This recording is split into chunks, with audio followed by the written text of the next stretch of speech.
ఆ వాక్యాన్ని విన్నప్పుడే నీ జీవితంలో ఒక మార్పు వచ్చేస్తుంది. ఎవడో ఎదురు తిరిగాడు, నన్ను ఎక్కడో చంపేస్తాడు. ఎందుకు చంపేస్తాడు నిన్ను? నీకు దేవుడు లేడా?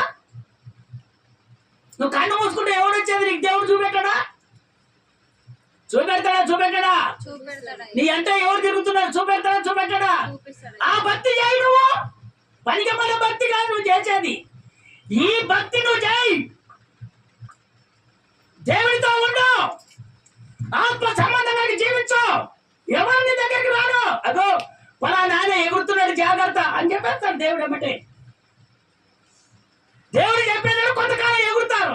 ఇంకా 10 సంవత్సరాలు 20 సంవత్సరాలు ఇట్లా ఎగురుతా ఉంటారు. లాస్ట్కి వచ్చేది ఏం చేయాలి? దేవునితో నీవు ఎగస్టాలు చేసి పోరాడితే కుటుంబాలను దేవుడు ఏం చేస్తాడు? పతనం చేసిస్తాడు. చేతులు స్తోత్రాలు చెప్తారా?